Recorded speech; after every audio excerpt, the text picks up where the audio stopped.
Disclaimer. This video is unlike anything else I've ever created. Something new, something original, something scary, something new. That said, enjoy February 5th. I think we should just do it. One take. Do it. Just do it, right? Mornings of the Wiser. Part 1, 7:30 a.m. In early morning, the bee's nest that is society is already buzzing. Runners cross the street with those bright orange headpieces, passing commuters that gather at the train station, all different shapes, sizes, and scripts to get through just another day. I know it's time to take on a change of scenery when neighborhood cars are glanced upon with a livelihood of appearance. With due time, I've grown to perceive these cars as such friendly neighbors that I drive past, sometimes walk, performing that pathetic finger lift of a hello. I tried to go back to bed, but that attempt, quite amusing. The buzzing is contagious and affects more than just the physical movement. My alarm clock abruptly plays another one by Mac DeMarco, signaling what should have been my dream-ending, thought-not-provoking slumber. I'm already up, walking the face of death in a life form. The cars fill up the street through the frosted edge windows as per usual.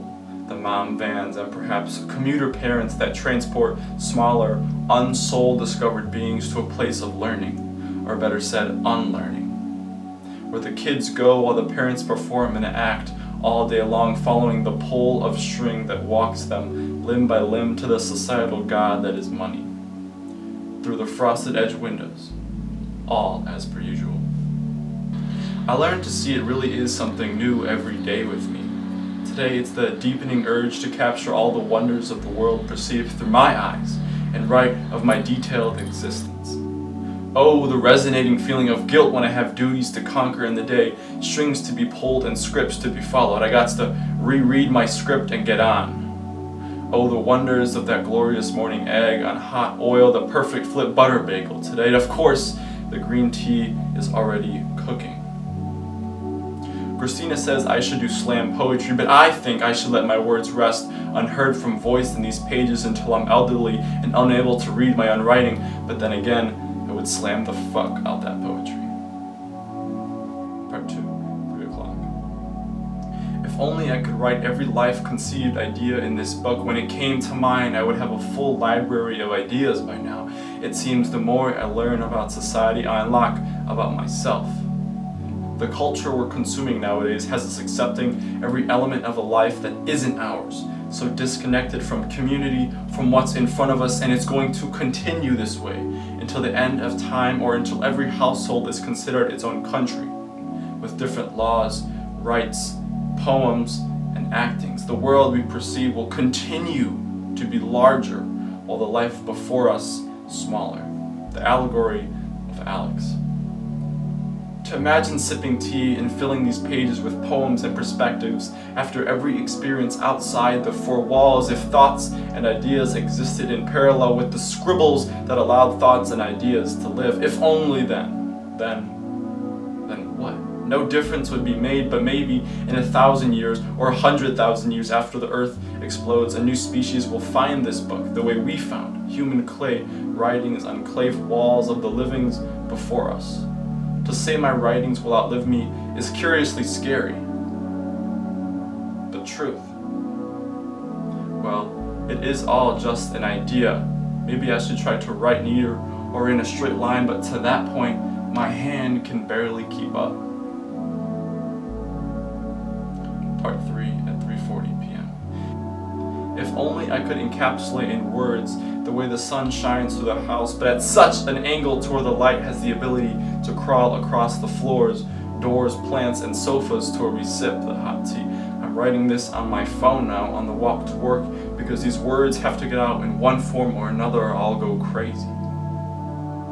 All the bundled beauty in which I see every day hold the value of my soul, and if not poured out, I'll go mad. It must get out. Is this normal? I'm in a sober mind now, but to say if I were not, would the words be spewing the same, taking its form in the way these scribbles create sentences and words? I walked past the house that has 2x4s holding up the front stoop. The same house I walked past 2 years prior, with a mind of completely different connections, ideas, thoughts, and perspectives. That house still being built. Why, God, I could talk and write abstract, colorful poems all day if the nature of society would just let me. I hope one day my words and writings are better said than scribbles and are taught to students, young people, and every new generation to come, like the way I learned of Plato, Aristotle, and Socrates. The ability of expressive thought with language and life is remarkable.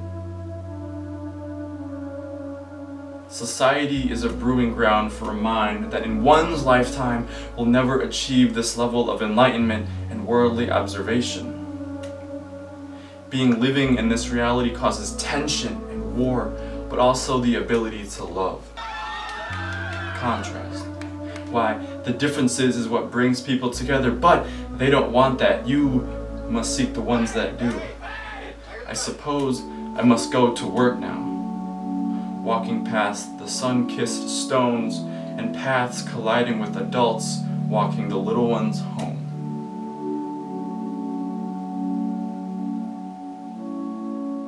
Thank you.